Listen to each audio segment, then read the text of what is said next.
Apologize for starting a little late. Had some technical glitches. My name is Etoma Edu. Good morning, Nigeria. Thank you for joining us. I am Veronica Dan Ikoy. Welcome. Good morning, Nigeria. The holidays are over and we're here to let you know what's happening all around the world. I am Ria Abdul. Welcome to our show. Absolutely, the holidays are over. I could see that while driving to the office. Good morning, everyone. Welcome. This is TVC Breakfast. My name is Nelson Eta. Right, and like we rightly pointed out earlier on, we have an array of issues we'll be looking at this morning. Because of our time, we'll be racing on as swiftly as possible.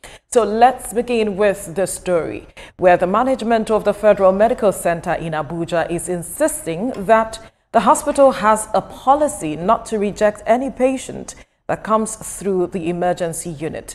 This follows a directive by the Minister of State for Health and Social Welfare, Dr. Isiaq Salako, to fully investigate the alleged negligence by the hospital rejecting an accident victim that was brought to the unit a few days ago. TVC News' Kemi Balogun has details. People, they should bring out the patient. I just see them on the road, carry them. You say people, they should bring out the patient. See what you are saying. It's not. You said people, they should bring it. You, what are you doing? You don't understand what? I have already bring the patient here. Do you want me to do your work? What are you saying? Oh, it's not your work. You are on camera that you are saying it's not your work.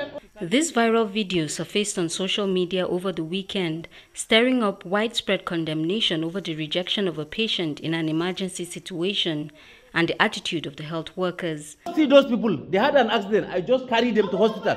You said there's no envelope. This is what you said, ba? No problem. Leave him, let him die there. I am on the video because there's no way. Yes. See the patient. Accident on emergency unit. I brought a patient. All of them are relaxing. Nobody will come and pick the patient. Yes, the guy is nearly dying because they say Elisha. There's nothing like helper and carry. I'm here for more than 15 minutes. In a swift reaction, the hospital management of the Federal Medical Center sent out a preliminary response on the incident, claiming most of the actions portrayed by the health workers are wrong and also revealing that the patient was stabilized and eventually discharged. Because our emergency is small. It's small for now, but I mean, because of our history, we come from a comprehensive health center to clinic to hospital before it became a federal medical center in 2013. The patient before he left the hospital was okay. At least the one with the injury on the head, even the same day he left the hospital. He was stabilized. Yes, he was stabilized. FMC Abuja says that all staff on duty will be investigated. All the staffs that are there on that particular day are going to be investigated. How many are they, sir? They are up to 7 or 8. All of them, nurses, attendants, doctors, all of them will be investigated. We don't take the patient satisfaction with levity, and we don't take complaint generally. So the incident that happened is being investigated. We don't want to preempt the outcome, so that's why we don't want to pass comments on some of what you see in the video, at least for now. Findings of the investigation will be made public, and the hospital authority says it is currently uncovering more facts surrounding the incident. Kemi Balogun, TVC News, Abuja. First of all, it is that the patient was stable before he left the hospital, because if he had died or if he had passed, the story would have been different as we speak. If your emergency ward is small, then you should have referred them to another hospital, or you carry out anything that could just keep him stable till he moves to the next location, because in an emergency situation, every minute counts.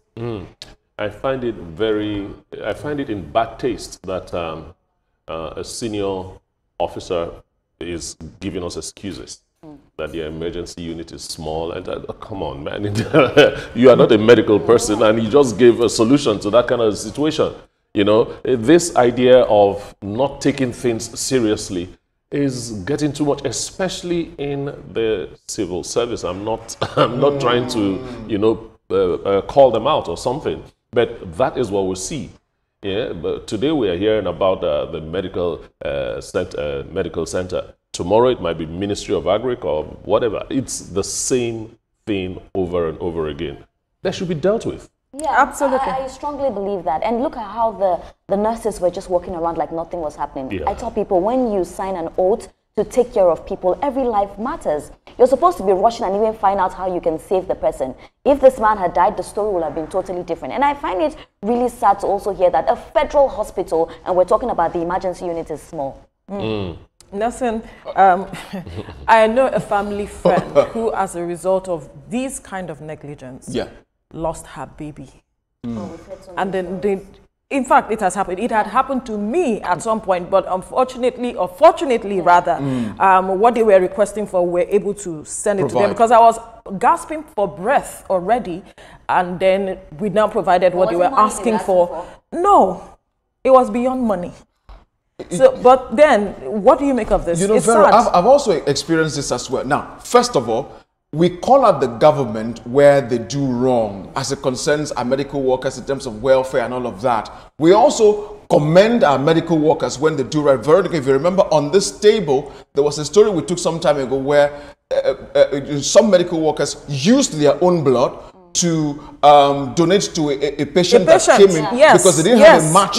They went out of their way. In an emergency, they did that because the word emergency means immediacy. Now there's something happening and we need to salvage that. And so for the medical officer to come out and say we didn't have enough space and all of that and we're going to probe, hello, if it wasn't the culture in that hospital, the staffs would not even do that in the first place. Let me tell you what, if it didn't come out on social media, probably a statement would not have come out. No statement would have come out. If this thing didn't come out on social media, it would have just gone down. It happened to me right here in Lagos. I wouldn't mention the name of the hospital because I don't want to go that far. I had to call our colleague, Jacqueline. She sent me a phone number of a senior medical officer in that same hospital. When I called him and introduced myself as from TVC, okay, what you do? Of course. You need to either know someone. You need to either know someone or you need to just be one popular figure. But it's wrong. Health, even in health. It's wrong. That's what happens. It's so wrong. Oh boy. A friend of mine lost her father while the father was sick at a popular federal medical center in Lagos because they were not changing him or moving him around, and so he had sores on his back. It was sad. You want to go to the hospital now, you are scared. So they had to move him back home where they got a nurse to be taking care of him. Eventually he died. It's sad. It leaves a bad taste in the mouth when we keep talking about these kinds of things. When I see nurses show so much nonchalant attitude to a patient that is suffering and needs their expertise, their attention. Immediacy. My own is that why do you even choose the profession? I find it difficult to put a word after another. It's really annoying. It's really very Because why would you choose the profession if you don't have the empathy? Veronica, I don't know what behoves of their oath. They swore an oath to save lives, not to make money. Unfortunately, if you say it's because you're stressed, yes, we know that the number of staffers when it comes to health right now is quite limited. And if you say, okay, the pressure is much, this is an emergency situation that needs you saving lives. And, you know, a lot of them have lost touch with their humanity because they've seen a lot of death. They've come under pressure. So it doesn't look like but it's not supposed to be. Like, that is not the norm. Don't waste your time anymore. This person is almost gone. But who says that time you are saying we shouldn't waste could just be that it should not be the norm. That would save that person. That person's life. We need to do better as a people. We really need to do better. Our healthcare sector, we really need to do better. All right, we'll have to leave this story here now and also wish that the patient recovers quickly. Now we'll take a breather. When we return, it will be time for the newspaper review. Stay with us.